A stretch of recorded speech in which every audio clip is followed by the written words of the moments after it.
এই নেন বাবু।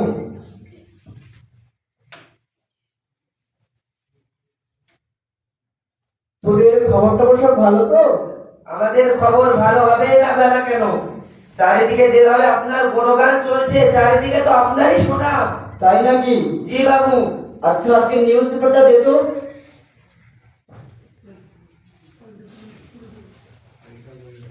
এই নেন বাবু। এই যে চাল বাজার, চিনি বাজার, সোনা বাজার, মটর বাজার, কাজু বিস্কিট, যা দাঁতের তলে দিলে সুর বেশি আছে কিটকিট, যাদের গায়ে মাথায় চোর মনে নেই শান্তি, হাতে ব্যথা পায়ে ব্যথা মাজাই ব্যথা, আমার এই চা পান করলে দূর হবে হাতে ব্যথা পায়ে ব্যথা মাজাই ব্যথা, তার সাথে দূর হবে মনের ব্যথা। এই দেখ তো কে কি নিয়ে আসছে, দেখ তো। এই কি হলো, কি আছে? জি বাবু, এই এলাকার বিখ্যাত লেবু চা আছে বাবু, দেবো নাকি হালকার উপর ঝাপসা করে এক কাপ লাগিয়ে? বাবু, এই একজন চাওয়ালা এসেছে। আমাকে এক কাপ চা দিতে বল। হ্যাঁ, বাবুকে এক কাপ চা দাও। জি বাবু, আমার এই চা পান করে কবি রবীন্দ্রনাথ ঠাকুর প্রশংসা করে বলেছিলেন, চাই আছে সুখ, চাই আছে শান্তি, আমার এই চা পান করলে দূর হয় স্বপ্নের ক্লান্তি। লেবু চা পান করলে লোকে বলে ভালো, আমাদের সকলকে জানতে হবে চাই আমাদের একমাত্র জীবনের আলো। জি বাবু। এই নেন বাবু। জি বাবু, আমার এই চা পান করে হাজারো অবান্ত মানুষ ভ্রান্ত হয়ে গিয়েছে, তবু আমার চায়ের কখনো বদনাম করতে পারেনি। এটা কোন চা হলো? কি বলছে এটা? দেবো একটা। কেন বাবু, চাটা কি খারাপ হয়েছে? এই একটু করে দে। না না বাবু, আপনার মুখ খারাপ হয়ে গেলে তবু আমার চা কখনো খারাপ হতে পারে বলে দিলাম। হাজার দিশারি মানুষ দিশে আমার হয়ে গেছে, তবু আমার চা কখনো খারাপ হতে পারে না বলে দিলাম। সকালে শান্তি করে নিউজ পেপারটাও পড়তে দেয় না, এমন চা করে নিয়ে আসে মাথা খারাপ করে দেয়। এই দেখো, ঘরে গেলে তো দেখো কিছু না করে ঘরে ঢুকতে দেখো। এই কি হলো? অনুমতি ছাড়া ঘরে ঢুকতে গেল, কি হলো? বলছিলাম যে ভাইয়া, আমি দুদিন ধরে কিছু খাই নাই, আমাকে কিছু দাও। বাবু, এই একজন ভিখারি এসেছে, সে কিনা বলছে আমি দুদিন ধরে কিচ্ছু খাই নাই। এই নিয়ে 1 টাকা বিদায় করে এখান থেকে। এই নাও। বলছিলাম যে ভাইয়া, আমি দুদিন ধরে কিছু খাই নাই, আমাকে কিছু দাও। ওকে আমি এখানে চলে যেতে বলেছিলাম, চলে যাও, চলে যাও, এখান থেকে চলে যাও। আল্লাহ এদেরকে হিদায়ত দান করুন। কি হচ্ছে এটা? সকাল থেকে একটার পর একটা বিভিন্ন রকমের ছবি এসেই যাচ্ছে। আসসালামু আলাইকুম। এসো। এই হুজুর কি বলেন, চেয়ার দে। বলেন কি বলছেন? বলছিলাম আমি পাশের গ্রাম ফাজিলনগর বিয়ারপুর মুক্তারপুর মাদ্রাসা থেকে এসেছি। আমাদের মাদ্রাসায় প্রায় 100-র উপরে ছাত্র আছে এবং 12টা থেকে 13টা স্টাফ আছে এবং আমাদের মাদ্রাসায় প্রতি বছর লক্ষ লক্ষ টাকা খরচ হয় এবং আমাদের মাদ্রাসায় এমনও ছাত্র আছে যাদেরকে পুরো বছর বিনা পয়সায় খাওয়ানো হয়েছে এবং আপনাকে যারা আপনার কাছে প্রতি বছরের ন্যায় এই বছর আপনার কাছে এসেছি, তাই যদি আপনি আপনার দানের হাতটা একটু বেশি করে বাড়িয়ে দিতেন খুব ভালো হতো। আপনি ঠিকই বলেছেন। আমি আমার এই এলাকায় বিভিন্ন মাদ্রাসা আছে, যেমন হাতনাগাড়ি, হাইদারপাড়া, টুকলা, আরো অন্যান্য গ্রামে বিভিন্ন ছোট বড় অনেক মাদ্রাসা আছে। সব মাদ্রাসায় দিতে হয়।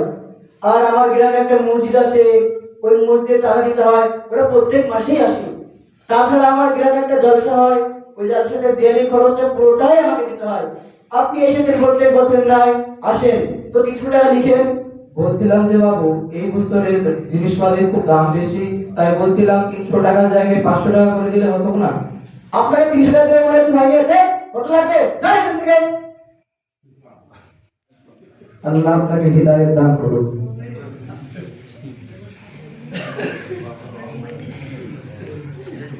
বাবু আসবো?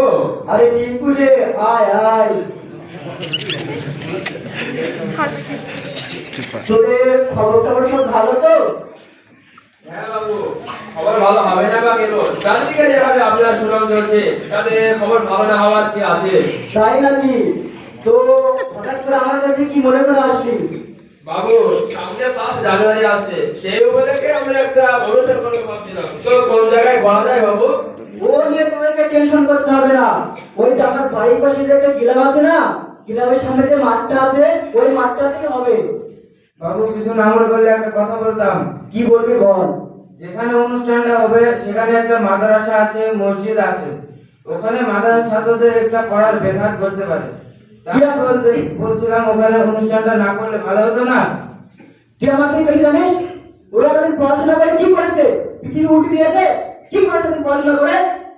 ঠিক আছে বাবু, ঠিক আছে, আপনি যেখানে বলেছেন প্রোগ্রাম ওখানে হবে।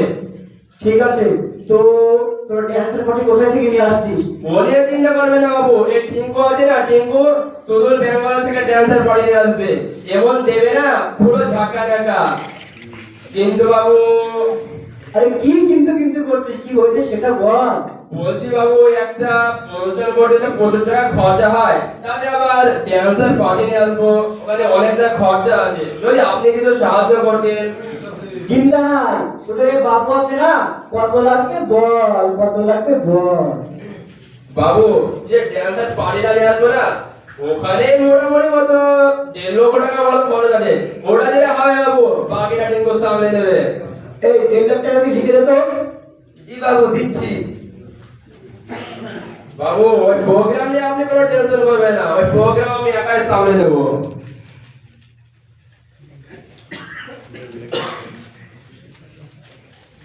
এই নে টিঙ্কু। ঠিক আছে বাবু, তবে আসি। আচ্ছা ঠিক আছে। বাবু একটা কথা বলছিলাম। তুই ঠিকই বলেছিস। বাবু একটা কথা বলছিলাম। তুই আবার কি বলবি বল। বাবু, আপনি একজন নেতা হয়ে, আপনি একজন বিজনেসম্যান হয়ে, আর তাছাড়াও আপনার বাড়ির পাশে এরকম একটা বড় অনুষ্ঠান হচ্ছে, আর আপনি কিনা মাত্র 1.5 লক্ষ টাকা দিচ্ছেন। তুই ঠিকই বলেছিস। আমার বাড়ির পাশে এরকম একটা অনুষ্ঠান হচ্ছে, আর আমি একটা এত বড় গণ্যমান্য মানুষ, এত বড় একটা নেতা মানুষ, এত বড় একটা বিজনেসম্যান হয়ে আমি কিনা মাত্র 1.5 লাখ টাকা দেবো? এই দেখ তো কত গেল, দেখ তো। আচ্ছা বাবু, এই টিঙ্কু কত দূর গেলি রে? বলুন রাজুদা। এই তোদেরকে একটু বাবু ডাকছে। বলুন বাবু, আপনি কি আমাদের ডেকেছেন? হ্যাঁ, তোদেরকে ডেকেছি। বলছি আমি আমার বাড়ির পাশে এরকম একটা অনুষ্ঠান হচ্ছে, আর আমি এত বড় একটা নেতা হয়ে তোদেরকে মাত্র 1.5 লাখ টাকা দেবো? আমার নিজের একটা কেমন লাগছে। তো বলছি যে তোদেরকে যে 1.5 লাখ টাকা দিয়েছি, ওখানে 50,000 টাকা যোগ করে 2 লাখ টাকা করে নে। এই এদেরকে আর 50,000 টাকা লিখে দিয়ে 2 লাখ টাকা করে দে তো। জি বাবু। সত্যি বাবু, আপনার মতো মানুষ হয় না। আপনি যে কত বড় মনের মানুষ, আপনি আগেও দিতেন, এখনো দিচ্ছেন, আগামীতেও দেবেন। আপনার মতো মানুষ হয় না বাবু। ঠিক আছে, যা যা। এই যে টিঙ্কু, টাকা পয়সা নিয়ে কোনো চিন্তা করবি না, যখন যেটা লাগবে তোদের এই বাবুকে বলে দিস একবার। ঠিক আছে বাবু, তবে আসি। ওই প্রোগ্রাম নিয়ে আপনি কোনো টেনশন করবেন না, এই টিঙ্কু প্রোগ্রাম এবার ঝাঁকা নাকা প্রোগ্রাম করে দেবে।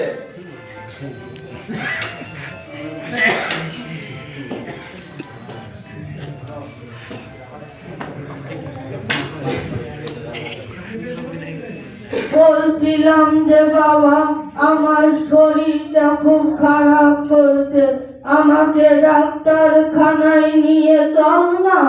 এই তো কয়েকদিন আগে তো তোমাকে ডাক্তার কাছ থেকে নিয়ে আসলাম, শরীর খারাপ হয়ে গেল, ওষুধ শেষ হয়ে গিয়েছে। তা তো শেষ হওয়ারই কথা, ডাক্তারের কাছ থেকে আসা এদিকে প্রায় 1 মাস হয়ে গেল। তাছাড়া তোর মা মারা যাওয়ার পর থেকে আমার শরীরটা আরো খারাপ হয়ে গেছে, আমাকে ডাক্তারখানায় নিয়ে চল না। এই প্রতিটাকে যে সরকারি হসপিটালটা নেই, ওখানে নিয়ে যা তো, যা নিয়ে যা। আমাকে সরকারি হাসপাতালে দেখাবি বাবা? না না, তোমাকে সরকারি হসপিটালে দেখাবো না। ওই যে নদীডাঙ্গা সরকারি হসপিটালের পাশে একটা নার্সিং হোম আছে না, ওখানেই তোমাকে দেখাবো। আচ্ছা ঠিক আছে। এই নদীডাঙ্গায় যে সরকারি হসপিটালটা আছে, যেখানে ফ্রিতে ওষুধ দেয়, ওখানে নিয়ে যা তো। বাবু চাবিটা দেন। চাবিটা হবে না, এর 30 টাকা তোকে নিয়ে যা। যখন হোক আপনার বাবা হয়, টোটোতে পাঠাবেন। এমনিতেই শরীরটা খুব খারাপ, টোটোতে গেলে যদি আরো বেড়ে যায়। তুই আমার থেকে বেশি জানিস? যা বলছি তাই কর, যা নিয়ে যা। ঠিক আছে বাবু। সারাদিন খেয়ে দিয়ে কাজ নেই, বিড়ি খাবে, নেশা করবে, আর কানে ঘরে ঘ্যান ঘ্যান ঘ্যান ঘ্যান করবে, আর বলবে শরীর খারাপ হয়েছে, ওষুধ শেষ হয়ে গিয়েছে। কয়েকদিন ধরে চিন্তাতে ঘুম আসছে না, বুকের ব্যথা আরো বেড়ে গেছে, রাতে ঘুম হচ্ছে না ভালো করে, আর ঘুম হচ্ছে না ভালো করে, টেনশনে। আমার বুকের ব্যথাটা বেড়ে গেলে ডাক্তারকে ফোন করতো, একটু আমার পানি লাগবে গ্লাস। হ্যাঁ হ্যালো ডাক্তারবাবু বলছেন? হ্যাঁ বলুন, কি হয়েছে? আপনি শিগগিরই আছেন ডাক্তারবাবু বাড়িতে আসেন তো, ডাক্তারবাবু খুব শরীর খারাপ। হ্যাঁ ঠিক আছে, আসছি দাদা। কই কই দেখি কি হয়েছে। প্রচুর তো শরীর খারাপ।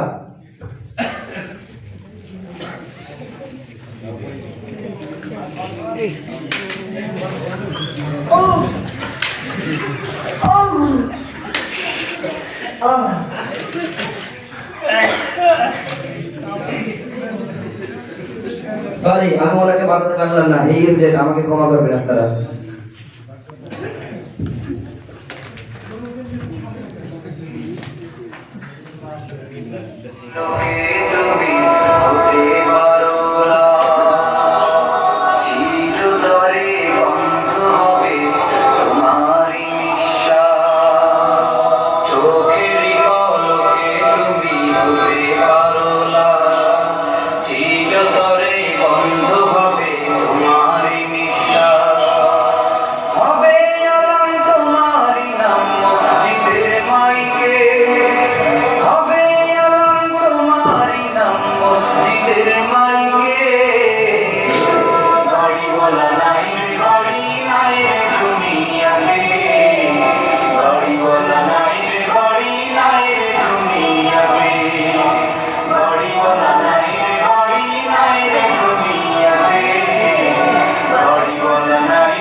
তোমার